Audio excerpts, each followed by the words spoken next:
Indonesia, negara yang penuh sejarah, dimulai dari masa kerajaan Hindu, Buddha, Islam, dan masuknya bangsa Barat ke Indonesia. Mereka datang untuk mengambil hak negara Indonesia. Maka dimulailah perlawanan-perlawanan para pejuang bangsa di berbagai daerah untuk merebut kemerdekaan, seperti Perang Padri, Perang Diponegoro, perlawanan masyarakat Maluku, perlawanan masyarakat Aceh, dan dengan semangat kebebasan mereka bersatu demi merebut kemerdekaan. Dan tepatnya pada hari ini diperingati sebagai hari bersejarah. Puluhan tahun yang lalu, para pemuda berkumpul dengan tekad yang kuat untuk kemerdekaan Indonesia. Tepatnya pada tanggal 28 Oktober 1928, tokoh-tokoh pemuda berkumpul dan dihadiri oleh Jong Java, Jong Batak, Jong Ambon, Jong Sumatrenan Bon, Jong Islamitan Bon, Sekarukun, PPPI, Pemuda Kaum Betawi, dan Jong Celebes. Mereka mengikrarkan suatu janji untuk bersatu di dalam perbedaan, di mana Indonesia yang beragam suku dan budaya dengan semangat berkarya dalam sebuah janji yang dikenal dengan Sumpah Pemuda. Dengan semangat sumpah dan janji untuk bersatu, maka Indonesia mencapai kemerdekaannya. Pada tanggal 16 Agustus, para pemuda dengan semangat merumuskan teks proklamasi yang akhirnya dibacakan pada Jumat 17 Agustus 1945 di Jakarta. Menyatakan kemerdekaan Indonesia. Jauh sebelum adanya perebutan kemerdekaan Indonesia, kita sebagai umat Muslim memiliki sosok pemuda yang bersemangat juang yang tinggi, yaitu Nabi Muhammad Sallallahu Alaihi Wasallam. Berikut adalah kisahnya. Ribuan tahun lalu, Mekah hanyalah sebuah lembah di tengah padang pasir, tempat persinggahan para kafilah dagang yang kemudian diubah menjadi sebuah kota di masa kekuasaan Nabi Ismail alaihi salam. Kota Mekah juga menjadi saksi atas lahirnya Khatamul Anbiya. Wahai bayi yang ada dalam perutku, semoga kelak engkau tumbuh menjadi orang yang bermanfaat bagi sekitar, seperti mendiang ayahmu, walaupun kalian belum sempat bertemu. Abdullah meninggalkan warisan berupa beberapa hewan ternak dan seorang budak perempuan bernama Ummu Aiman. Pada tahun kelahiran bayi Muhammad, terjadi peristiwa penyerangan yang dahsyat oleh Raja Abrahah dari Yaman. Saat itu Mekah dipimpin oleh Abdul Muthalib. Raja Abrahah berniat untuk menghancurkan Ka'bah karena merasa iri dan tersaingi dengan kemasyhuran Ka'bah.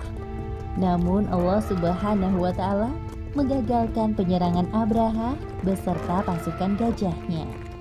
Tepatnya pada hari Senin, tanggal 12 Rabiul Awal tahun 571 Masehi, Aminah melahirkan bayinya. Seorang bayi laki-laki tampan dan bersinar terang. Semua keluarga besar bersuka cita dengan kelahiran Muhammad, seolah-olah Abdullah hadir kembali di tengah-tengah mereka. Kehadiranmu mengingatkanku pada ayahmu. Sungguh, memandang wajahmu mengingatkanku akan ayahmu, wahai cucuku. Dengan penuh sukacita, Abdul Muthalib menggendong cucunya untuk bertawaf di Ka'bah. Ya Allah, terima kasih atas hadiah terindah ini. Aku sangat bersyukur atas kelahiran bayi ini. Akan kuberi nama dia Muhammad. Setelah lewat 7 hari, Abdul Muthalib menyembelih unta sebagai ungkapan rasa syukur atas kelahiran bayi Muhammad. Wahai Abdul Muthalib, siapakah nama bayi ini? Aku memberinya nama Muhammad. Semoga kelak bayi ini menjadi orang yang terpuji dimanapun ia berada. Aminah memandang bayinya dengan perasaan bahagia. seperti doa yang selalu ia panjatkan. Allah Subhanahu wa Ta'ala telah menakdirkan Muhammad menjadi orang yang berpengaruh dalam mengubah sejarah dunia. Seperti yang disebutkan dalam Al-Quran, Surat Al-Anbiya ayat 107. Dan tiadalah kami mengutus kamu, Muhammad, melainkan untuk menjadi rahmat bagi semesta alam.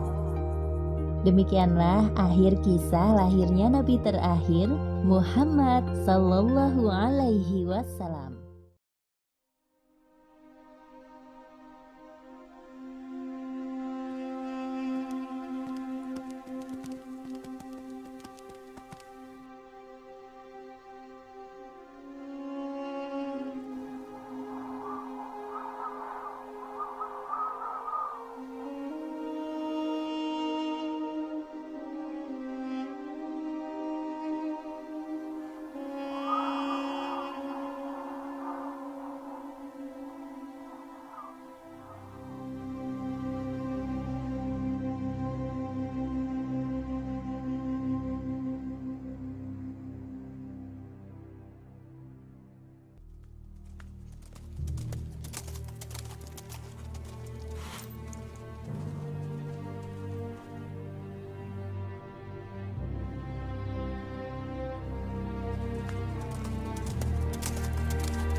Kisah ini menginspirasi tokoh-tokoh perjuangan Indonesia untuk mempertahankan kemerdekaan Indonesia.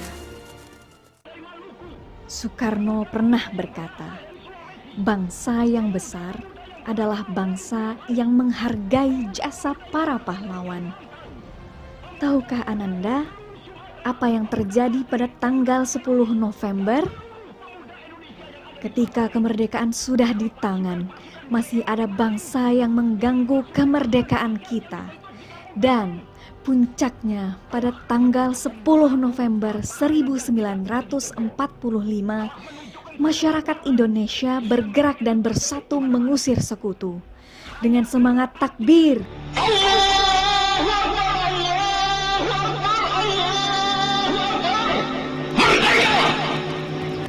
Bung Tomo, seorang pemuda Indonesia, tokoh bangsa yang membakar semangat jiwa para pahlawan untuk mempertahankan kemerdekaan Indonesia, di mana mereka menurunkan bendera Belanda dan mengibarkan bendera Indonesia dan menewaskan pemimpin tentara Inggris. Dengan demikian, hari itu kita peringati sebagai Hari Pahlawan.